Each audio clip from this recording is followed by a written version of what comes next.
The only reason I even saw it was because my phone buzzed on the workbench while I was wiping grease off my hands. I glanced down, expecting a parts delivery update or a text from my sister about my daughter's school pickup.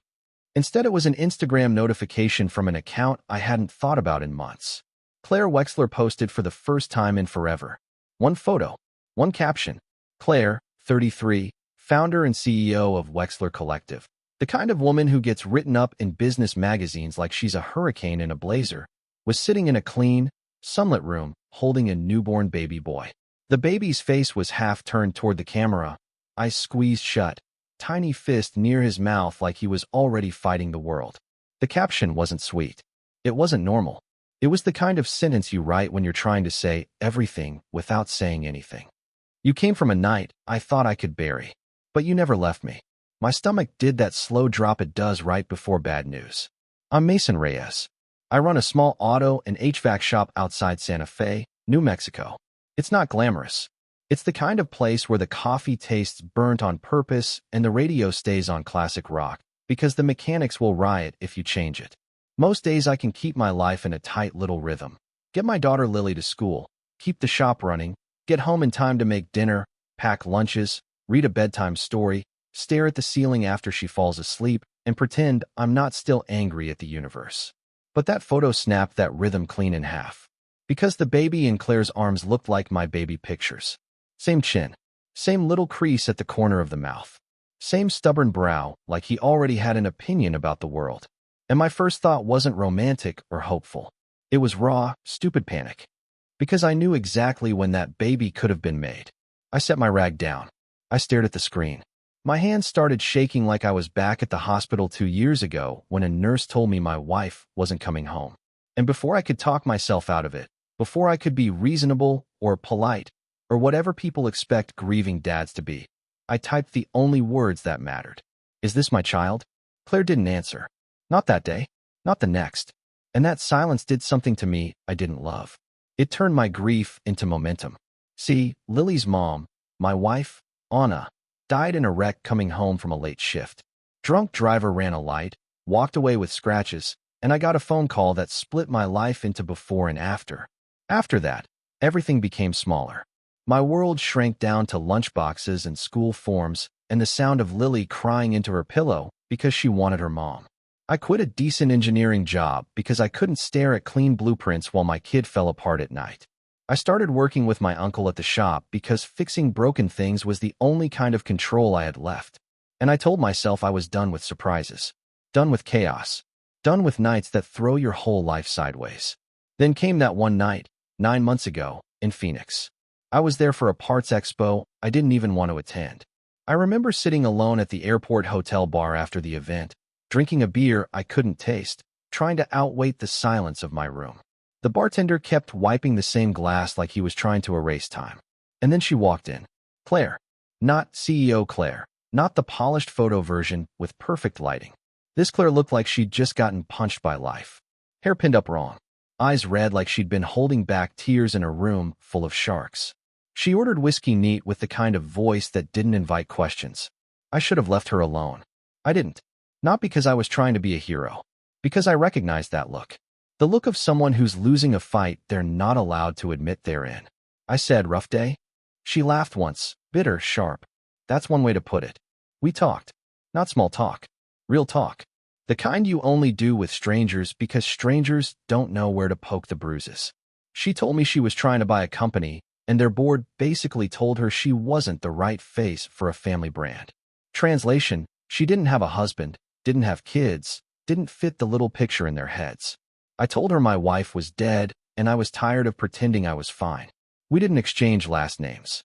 We didn't promise anything.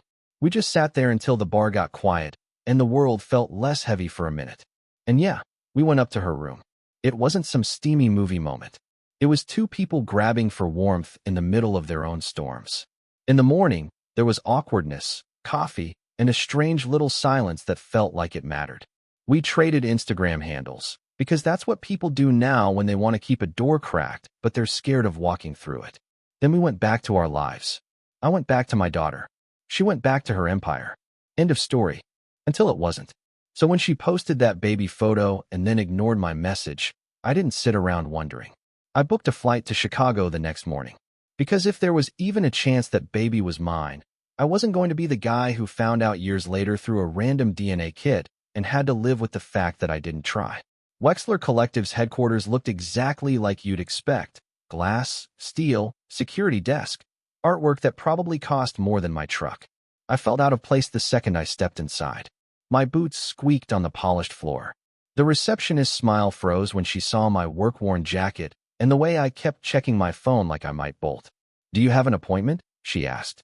"No," I said, "but I need to see Claire Wexler." Her eyes flicked to a tablet. "Ms. Wexler's schedule is extremely full." "Yeah," I said, swallowing hard. Mine was too, until she posted a baby with my face. That got a reaction. Not a big one, just a tiny widening of her eyes. Like she'd seen drama here before. She made a call, whispered, then said, "Please wait." 10 minutes later, an assistant in a crisp suit showed up looking like he wanted to be anywhere else. "Mr. Reyes?" he asked. "This way." The elevator ride felt like a slow climb into a storm. I kept thinking about Lily. About how she'd look at me with those serious eyes and say, "Dad, are you okay?" Like she was the parent sometimes. I kept thinking about how unfair it would be if this baby grew up without knowing his dad. I wasn't there to start a war. I was there to make sure one didn't already exist. Claire's office was quiet, expensive, and too clean to be real. Then I saw him. The bassinet beside her desk. The baby was sleeping, tiny chest rising and falling like the whole world depended on it. Claire stood behind her desk like it was armor. She looked incredible in the way people do when they're running on nothing but adrenaline. But her eyes were tired. "You shouldn't be here," she said. Her voice was calm, but I heard the crack under it. "I shouldn't have had to come," I said back. "Is he mine?" She didn't answer right away, and that silence was louder than any yes.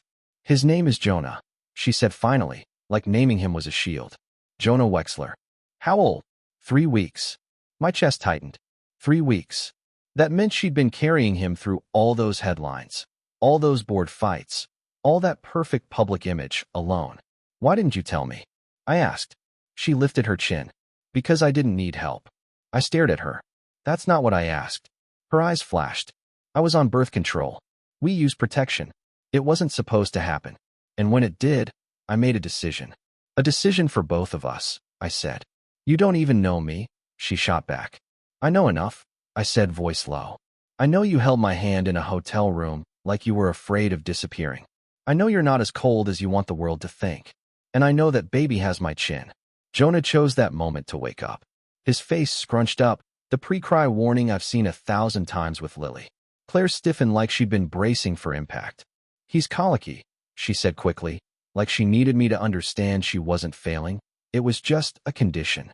Jonah's cry hit the room sharp and small, but relentless. Claire reached for him, and I watched her hands, careful, competent, but tense, like she was trying to solve a problem with logic. She lifted him, bounced him, whispered, and nothing worked. His cries only got louder. And something in me snapped. Not anger, something older. Instinct. "Can I?" I asked. Claire hesitated like saying yes would make this real in a way she couldn't control. Jonah screamed again, and she handed him to me like she was surrendering a weapon. The second Jonah hit my shoulder, I felt his tiny body shaking. I put one hand behind his head, the other on his back, and I started rocking, slow, steady. The same motion I used when Lily was a newborn and Anna was too exhausted to stand. I hummed, barely audible, not a song, just vibration. Jonah's cry stuttered, then stopped. He made a little snuffling sound and melted against my chest like he'd been waiting for that exact heartbeat. Claire stared like she'd just watched magic. "How did you do that?" she whispered. "Babies don't care about titles," I said softly. "They care about being held." The look on her face right then wasn't CEO. It was just a woman who'd been white-knuckling her way through motherhood and didn't want anyone to see the fear. "You flew here because of an Instagram post," she said, voice shaking. "I flew here because I'm done losing people without a fight," I answered. That landed. Hard. She looked away like she hated that it landed. "There's no proof," she said. "We'll get proof," I said. "But Claire, if he's mine, I'm not going anywhere." "You have a daughter," she said, like that was a reason. "Yes," I said. "And if Jonah is my son, he has a sister. Which means you're not just dealing with me." She swallowed. My father will destroy you, she said quietly. He'll destroy me too if he thinks it protects the company. I looked around at the glass walls, the skyline, the expensive quiet.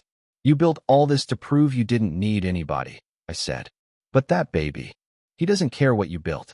He just needs you to stop doing this alone. Claire's jaw tightened. I don't know how to share control, she admitted. Neither do I said. But we can learn. The DNA test came back a week later. 99.9%. Jonah was mine. I should have felt victory. Instead, I felt this strange ache because the number didn't change the reality. It just made it official. Claire's father, Victor Wexler, tried to handle me like a problem on a spreadsheet. First came the lawyer with the polite smile and the ugly offer. Money to sign away rights. Money to disappear. I told him no. Then came the pressure. Leaks to the press. Photos of me outside the building. Headlines painting me as a guy trying to cash in. Lily's school got calls. My shop got review bombed by strangers who didn't know me. Claire's board started whispering that her personal choices were a liability. And for a minute, I watched Claire wobble. Not because she didn't love Jonah. Because she'd spent her whole life being punished anytime she looked human. She told me one night on a video call, Jonah asleep on her chest. I thought being strong meant never needing anyone. I said, strength is letting the right people in and keeping the wrong ones out. We met in court because we had to, not because we wanted to. The judge didn't care that she was rich or that I was just a guy with grease under his nails. The judge cared that Jonah needed stability. Claire spoke, and for the first time, she didn't sound like a keynote speaker. She sounded like a mother. I made the choice to keep him, she said. But I don't get to make the choice to erase his father. I spoke too, hands shaking, voice steady. I'm not here for her money, I said. I'm here because I'm tired of men being treated like optional parents, and tired of women being told they have to do everything alone to be respected. The judge granted a structured co-parenting plan. Flights, weeks, gradual transitions, realistic, messy, human. And somehow, in the middle of all that legal noise, something quieter happened.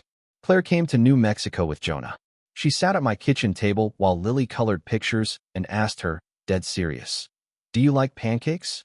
Claire, who runs an empire, looked terrified and said, "I think so." Lily nodded like she'd passed a test. "Good. Then you can stay." Watching Claire try to exist in a normal house, with toys on the floor and dishes in the sink and kids who don't care about reputation, was like watching someone learn how to breathe in a new atmosphere. Watching me learn how to navigate her world, boardrooms, headlines, people who shake your hand while measuring your value, made me realize how lonely power can be. Here's the win. Jonah has both parents. Lily got a brother. Claire stopped pretending she's a machine. I stopped pretending my grief means I have to live small forever. But here's the part people argue about, and I want you to argue about it too. Claire still believes she had the right to keep Jonah private until she was ready. Part of me understands that. Women get judged in ways men don't. But another part of me, the dad part, thinks I lost 3 weeks I can never get back. So tell me straight in the comments. If you were Claire, would you have told the father the moment you knew, even if it risked your career? And if you were me, would you forgive the silence, or would it always sit there like a scar? Drop your take, because this story isn't just about a CEO and a single dad. It's about power, fear, pride, and what it costs to finally choose people over image. If you want more stories like this, hit subscribe and tell me what side you're on. Was Claire protecting her child or protecting herself? And where's the line between those two?